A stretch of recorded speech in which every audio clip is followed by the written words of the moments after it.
नमस्कार मित्रों, मेरे स्पिरिचुअल कनेक्ट पर आप सभी लोगों का हार्दिक अभिनंदन है। मित्रों, आज मैं आप लोगों को श्री बिल्वमंगल जी के बारे में बताने वाले हूँ। और उससे पूर्व मित्रों एक अनुरोध, मेरे स्पिरिचुअल कनेक्ट को यदि आप लोगों ने सब्सक्राइब न किया हो तो सब्सक्राइब कर लीजिए और ज़्यादा से ज़्यादा लोगों को शेयर भी कीजिए मित्रों, और लाइक भी किया कीजिए। तो चलिए हम लोग शुरू करते हैं श्री बिल्वमंगल जी के बारे में। भगवान श्री कृष्ण के परम कृपा पात्र श्री बिल्वमंगल जी इस संसार में प्रत्यक्ष मंगल कल्याण के स्वरूप थे। विश्व का मंगल ही बिल्वमंगल के रूप में प्रकट हुआ था। कितनी अद्भुत चीज़ है। आपने श्री कृष्ण कर्णामृत नामक सुंदर काव्य का निर्माण किया, जिसकी उक्तियां सर्वथा नई हैं, दूसरे कवियों की झूठी नहीं है, प्रेमा भक्ति से प्रकट सहज एवं दिव्य उद्गार है। श्री कृष्ण कर्णामृत रसिक भक्तों का जीवन प्राण है। उन्होंने इसे कई लड़ियों के हार के समान अपने हृदय में धारण किया है। एक बार भगवान श्याम सुंदर ने श्री बिल्वमंगल जी के अंधा होने पर वृंदावन का मार्ग दिखाते हुए अपना हाथ पकड़ाया और फिर उसे छुड़ा लिया। उस समय आपने उनसे कहा, हाथ छुड़ा कर चले जाने से क्या हुआ? मैं तुम्हें वीर पुरुष तब समझूं जब मेरे हृदय के बंधन से छोड़कर चले जाओ। बिल्कुल सही चीज़ है मित्रों। ये आपने चिंतामणि का संग पाकर ब्रज गोपियों के साथ हुई श्री कृष्ण की लीलाओं का अत्यंत सुंदर वर्णन किया है। उसके द्वारा सभी भक्तों का मंगल हुआ, अतः आप मंगल की मूर्ति ही थे। भक्त बिल्वमंगल का प्रारंभिक जीवन क्या था, कैसे था, इसके बारे में सुनिए मित्रों। दक्षिण प्रदेश में कृष्ण वीणा नदी के तट पर एक गांव में रामदास नामक एक भगवत भक्त ब्राह्मण निवास करते थे। उन्हीं के पुत्र का नाम था बिल्वमंगल। पिता ने यथासाध्य पुत्र को धर्मशास्त्रों की शिक्षा दी थी। बिल्वमंगल पिता की शिक्षा तथा उनके भक्ति भाव के प्रभाव से बाल्यकाल में ही अति शांत, शिष्ट और श्रद्धावान हो गया था। परंतु दवयोग से पिता माता के देहावसान होने पर जब से घर की संपत्ति पर उसका अधिकार हुआ, तभी से उसके कुसंगी मित्र जुटने लगे। यही है ना, मित्र बनाते भी हैं, बिगाड़ते। अच्छे मित्र बनते हैं तो आदमी बनता है, गंदे मिलते हैं तो अच्छा आदमी बिगड़ जाता है। संग दोष से बिल्वमंगल के अंतःकरण में अनेक दोषों ने अपना घर कर लिया। एक दिन गांव में कहीं चिंतामणि नाम की वेश्या का नाच था। शौकीनों के दल नाच में जा रहे थे। बिल्वमंगल भी अपने मित्रों के साथ वहां जा पहुंचा। वेश्या को देखते ही बिल्वमंगल का मन चंचल हो उठा। विवेक शून्य बुद्धि ने सहारा दिया। बिल्वमंगल डूबा और उसने हाड़ मांस भरे चाम के कल्पित रूप पर अपना सर्वस्व न्यौछावर कर दिया। तन मन धन कुल मान मर्यादा और धर्म सबको उत्सर्ग कर दिया, सबका त्याग कर दिया। ब्राह्मण कुमार का पूरा पतन हुआ। सोते जागते, उठते बैठते और खाते पीते सब समय बिल्वमंगल के चिंतन की वस्तु केवल एक चिंतामणि ही रह गई। बिल्वमंगल के पिता का श्राद्ध है, इसलिए आज वह नदी के उस पार चिंतामणि के घर नहीं जा सकता। श्राद्ध की तैयारी हो रही थी। विद्वान कुल पुरोहित बिल्वमंगल से श्राद्ध के मंत्रों की आवृत्ति करवा रहे थे, परंतु उसका मन चिंतामणि की चिंता में निमग्न है। उसे कुछ भी अच्छा नहीं लगता। किसी प्रकार श्राद्ध समाप्त कर जैसे तैसे ब्राह्मणों को झटपट भोजन करवाकर बिल्वमंगल चिंतामणि के घर जाने को तैयार हुआ।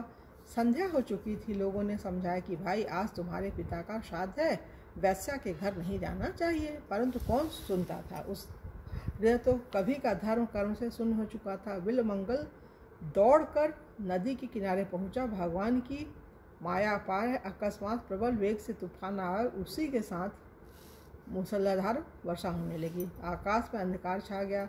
बादलों की भयानक गर्जना और बिजली की कड़कड़ाहट से जीव मात्र भयभीत हो गए।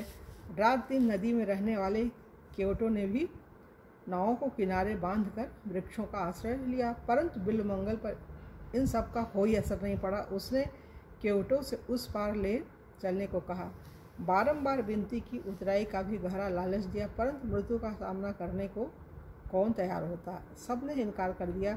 ज्यों ज्यों विलम्ब होता था, त्यों ही त्यों बिल्वमंगल की व्याकुलता बढ़ती जाती थी। अंत में वह अधीर हो उठा और कुछ ही आगा पीछा न सोचकर तैर कर पार जाने के लिए सहसा नदी में कूद पड़ा। भयानक दुस्साहस का कर्म था, परंतु कामातुराणाम न भयम न लज्जा, कामातुराणाम न भयम न लज्जा। संयोगवश नदी में एक मुर्दा बहा जा रहा था। बिल्वमंगल तो बेहोश था। उसने उसे काट समझा और उसी के सहारे नदी के उस पार चला गया। उसी कपड़ों की सुध नहीं थी, बिल्कुल दिगंबर हो गया था। चारों ओर अंधकार छाया हुआ था। बनैले पशु भयानक शब्द कर रहे थे, कहीं मनुष्य की गंध भी नहीं आती, परंतु बिल्वमंगल उन्मत्त की भांति अपनी धुन में चला जा रहा था। कुछ ही दूर पर चिंतामणि का घर था। श्राद्ध के कारण आज बिल्वमंगल के आने की बात नहीं थी, अतएव चिंता करके सब दरवाज़ों को बंद करके निश्चिंत होकर सो चुकी थी। बिल्वमंगल ने बाहर से बहुत पुकारा, परंतु तूफान के कारण अंदर कुछ भी नहीं सुनाई पड़ा। बिल्वमंगल ने इधर उधर ताकते हुए बिजली के प्रकाश में दीवार पर एक रस्सा सा लटकता देखा। तुरंत उसने उसे पकड़ा और उसी के सहारे दीवार फांद कर अंदर चला गया। चिंता को जगाया।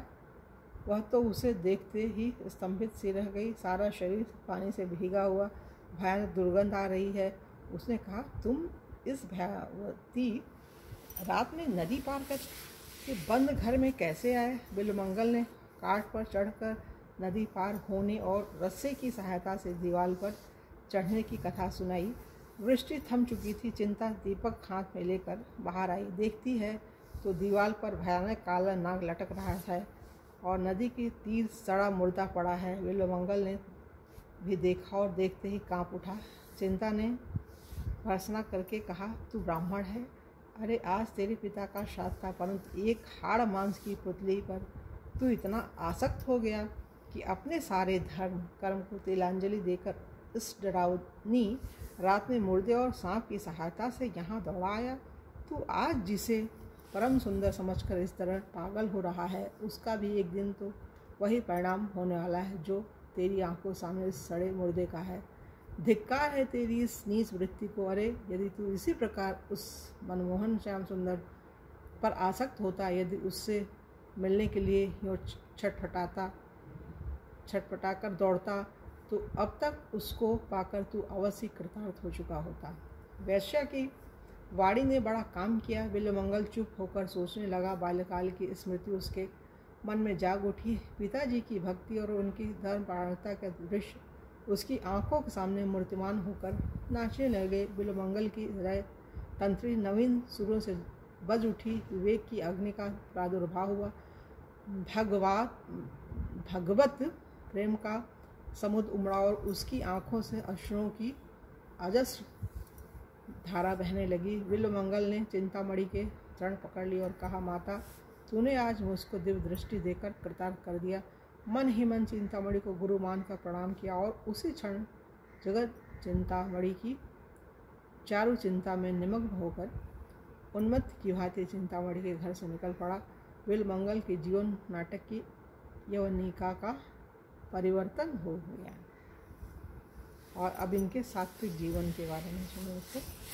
दोनों ने उस पूरी रात भगवान का भजन किया और प्रातः होते ही चिंतामणि ने हरिद्वार की और बिल्वमंगल ने संत श्री सोमगिरी जी महाराज के आश्रम की राह ली। वहाँ गुरुदेव से दीक्षा लेकर 1 वर्ष तक आश्रम में ही रहकर भजन पूजन किया। फिर वृंदावन धाम के लिए चल पड़ा।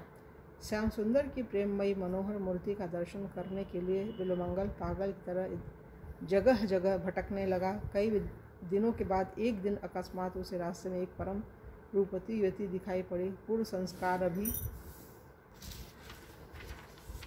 सर्वथा नहीं मिटे थे। युवती का सुंदर रूप देखते ही नेत्र चंचल उठे और नेत्रों के साथ ही मन भी खिंचा। बिल्वमंगल को फिर मोह हुआ। भगवान को भूलकर वह पुनः पतंग बनकर विषय याग्नि की ओर दौड़ा।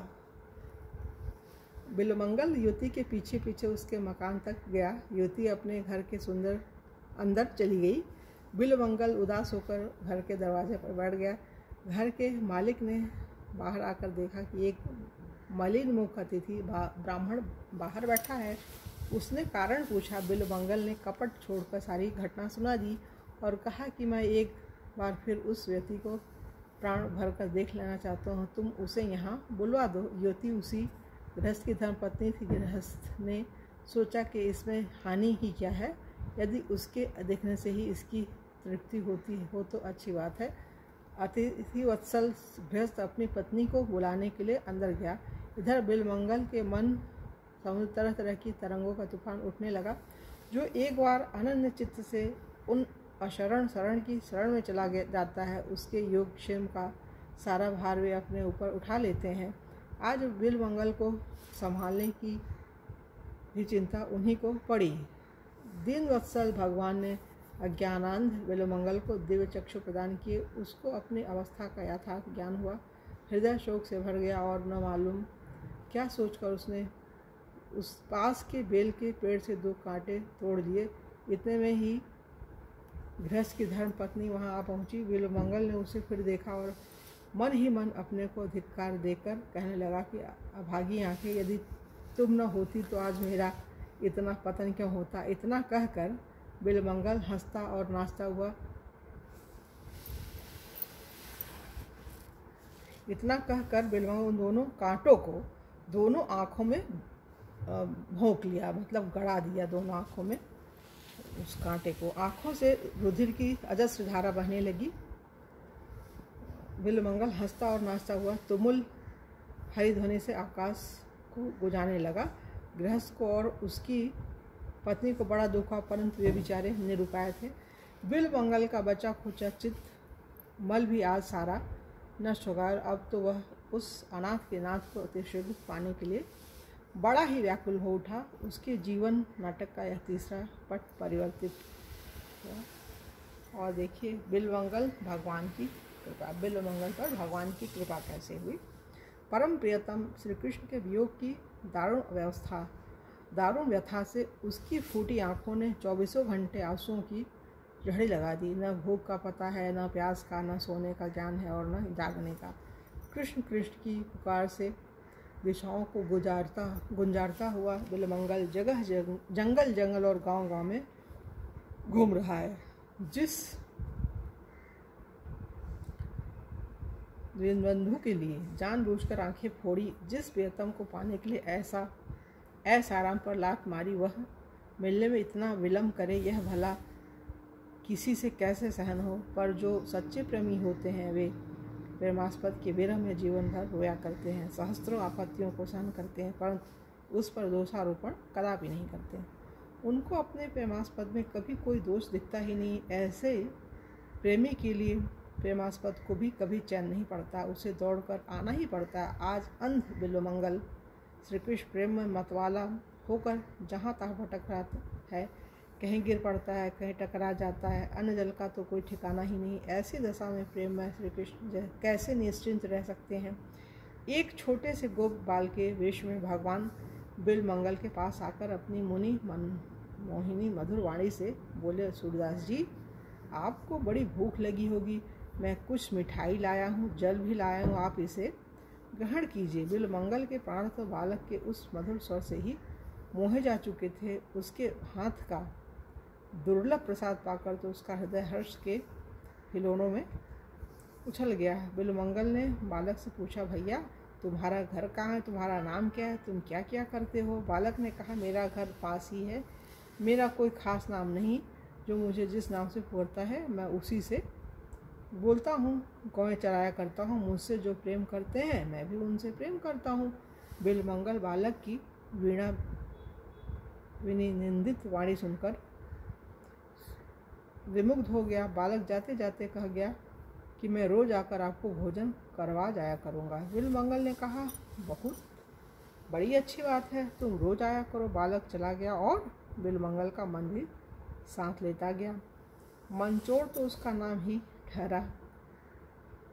अनेक प्रकार की सामग्रियों से भोग लगाकर भी लोग जिनकी कृपा से अनेक प्रकार की सामग्रियों से भोग लगाकर भी लोग जिनकी कृपा के लिए तरसा करते हैं, वही कृपा सिंधु रोज बिलमंगल को अपने कर कमलों से भोजन करवाने आते हैं। धन्य है भक्त के लिए भगवान क्या क्या नहीं करते। बिल्कुल अद्भुत चीज़ है। बिलमंगल अब तक यह तो नहीं समझा कि मैंने जिसके लिए फकीरी का बाना लिया और आँखों में कांटे चुभाए, वह बालक के ही है। परंतु उसको बालक ने उसके हृदय पर इतना अधिकार अवश्य जमा लिया कि उसको दूसरी बात का सुनना भी असह्य हो उठा। एक दिन बिल्वमंगल मन ही मन विचार करने लगा कि सारी आफतें छोड़कर यहाँ तक आया, यहाँ यह नई आफत आ गई। स्त्री के मोह से छूटा तो इस बालक ने मोह में घेर लिया।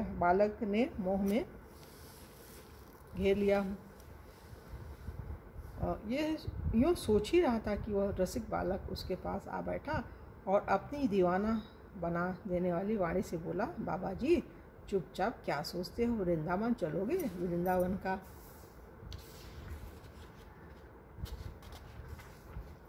नाम सुनते ही बिल्वमंगल का हृदय हरा हो गया, परंतु अपनी असमर्थता प्रकट करता हुआ बोला, भैया मैं अंधा वृंदावन कैसे जाऊं? बालक ने कहा, यह लो मेरी लाठी, मैं इसे पकड़े पकड़े तुम्हारे साथ चलता हूँ। बिल्वमंगल का मुख खिल उठा।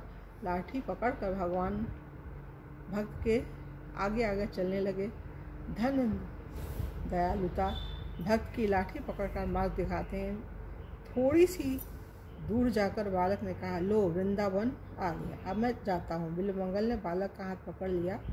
हाथ का स्पर्श होते ही सारे शरीर में बिजली सी दौड़ उठी। सात्विक प्रकाश से सारे द्वार प्रकाशित हो उठे। बिल्वमंगल ने दिव्य दृष्टि पाई और उसने देखा कि बालक के रूप में साक्षात मेरे श्याम सुंदर ही हैं। बिल्वमंगल का शरीर रोमांचित हो गया। आँखों से प्रेमाश्रुओं की अनवरत धारा बहने लगी। भगवान का हाथ उसने और भी जोर से पकड़ लिया और कहा, अब पहचान लिया है, बहुत दिनों के बाद पकड़ सका हूँ प्रभु, अब नहीं छोड़ने का। भगवान ने कहा, छोड़ते हो कि नहीं?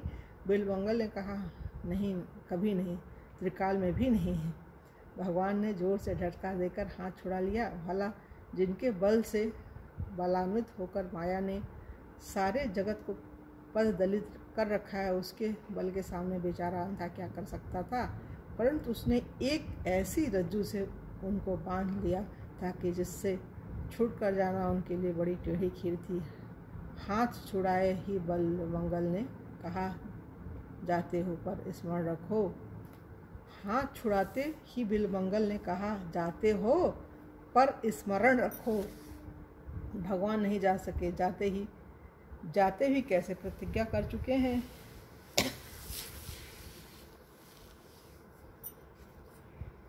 जो मुझको जैसे भजते हैं मैं भी उनको वैसे ही भजता हूँ। भगवान बोल रहे हैं,